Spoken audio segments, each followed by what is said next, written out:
Welcome back to Up Front. We've been watching an interesting little back and forth the last week and a half, and it started with a question. Are Republican lawmakers at war with Milwaukee, or are they waging a war for Milwaukee? Democrats and city leaders say GOP policies are hurting the city. But a Republican lawmaker wrote an op-ed piece in the Milwaukee Journal-Sentinel recently challenging that notion. Representative Dale Kwenga of Brookfield says Republican policies are helping Milwaukee. That prompted Milwaukee Democrat Fred Kessler to fire back in his own op-ed. I sat down with Kwenga and Democratic Representative Mandela Barnes of Milwaukee to talk about this helping-hurting debate. Why did you feel the need to write that piece? Yeah, I was at a couple of events. I've been trying to get in Milwaukee more and have a presence there. You do represent people in the city of Milwaukee? I do have 5 wards in the city of Milwaukee, proudly. Yeah. And I have half the districts in Milwaukee County. So I go to a lot of Milwaukee events, and at one event in particular, there were some aldermen that were pointing and talking to the crowd and saying that's the guy who killed the streetcar, among other accusations. I said, you know, you can get angry about this, you get frustrated, or you could say, you know what, we got to do a better job of messaging. And so I went home and just started putting down a list of all the things we've done for Milwaukee, and that's in part what you saw in the article. In fact, in the article, I ran out of real estate. There's a lot more things that we've done for Milwaukee that I wasn't even able to detail in the article.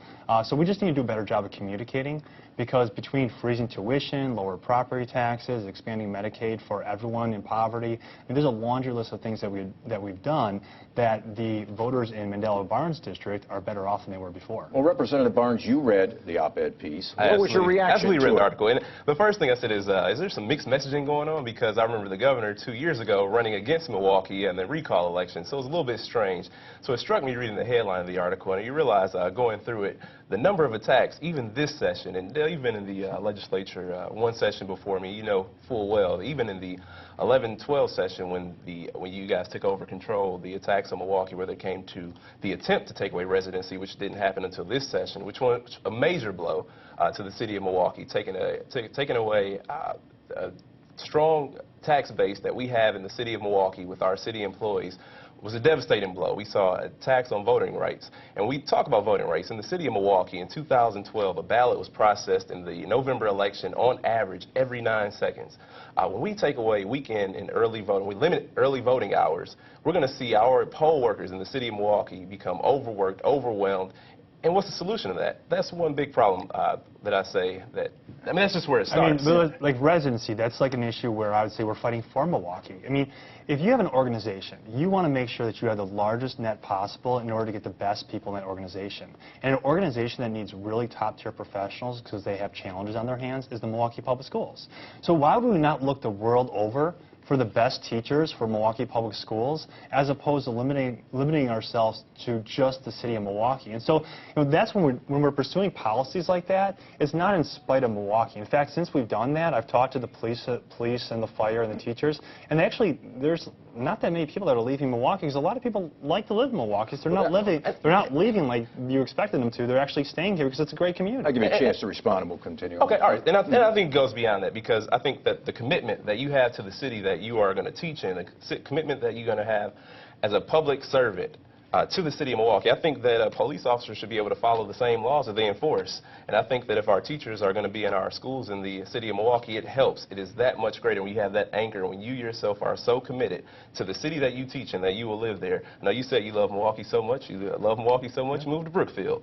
So. Lived in Milwaukee for about 6-7 years. I consider this a regional economy, actually a regional community. I don't think that there's a breakdown in relationships. I don't think there's a breakdown in the economy or even the education system to a certain effect when you cross the city line. And so, I mean, I think that this is, the city of Milwaukee constantly asks the suburbs for help on things.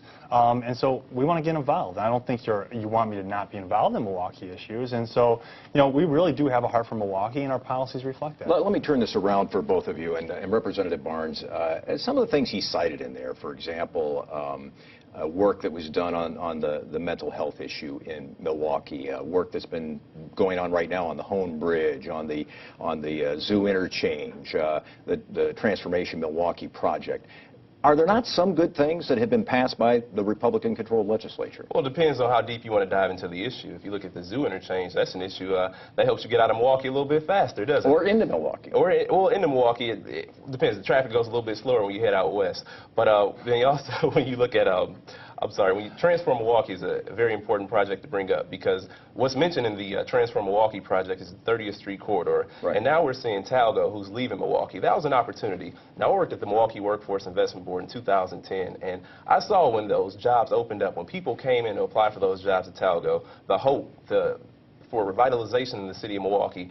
And now, not only with Talgo leaving, we're facing a $65.9 million lawsuit. So not only did that policy hurt Milwaukee, it's going to cost taxpayers across this entire state, potentially, if that lawsuit, if they're successful with that lawsuit. So you don't take the majority, give back just a piece of it, just give back crumbs of the cake and expect to apply for sainthood. There's no crumbs of this cake. There's hundreds of millions of dollars that go to Milwaukee, over $500 million the last 4 years between shared revenue and road projects and everything else. Do you think Milwaukee's a taker? I heard one of the people in your party, Senator Farrell, use that term to describe Milwaukee. Is Milwaukee a taker in your mind? No, I wouldn't say. I mean, I would be hesitant to say that. I think that there's people in Milwaukee that give. I mean, I believe my political philosophy is that everyone wants to give.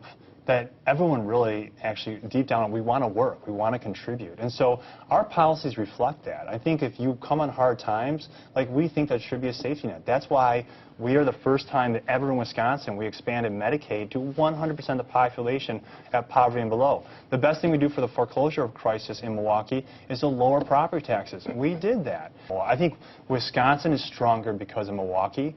And we could be stronger as a state when we conquer mental health issues that the county board was never able to deal with, and many of the other issues you mentioned. Yeah, so I'll reply to that, especially the health care part specifically, because with the governor's decision to reject the expansion of Medicaid, we're going to see people in Milwaukee County who fall between 100% and 133% of poverty. In Milwaukee County alone totals close to 18,000 people, 17,700 people. Those people are people who are going to be left without coverage. And to pay premiums that they're going to be faced with, Milwaukee County residents that fall between that 100 and 133% of poverty are going to face up to $8 million, close to $9 million in premiums over the course of 1 year alone. And that's going to be the problem in November for you guys, is that from 100% of poverty to 133% of poverty, that's Obamacare country. Like, we picked up at 100% and above because Obamacare was taking care of that population. And so for anybody in that population that says they don't have a health care solution, they receive a subsidy for health care insurance.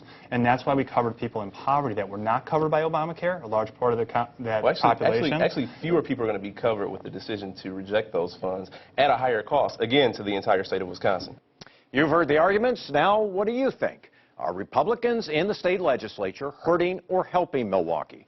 Tell us by liking and sharing Upfront on Facebook. Coming up next, remembering former Governor Patrick Lucey, his career in his own words, in an interview that hasn't been seen until now. But first, here's the WisPolitics Week Ahead. The next Marquette Law School poll comes out Wednesday at noon.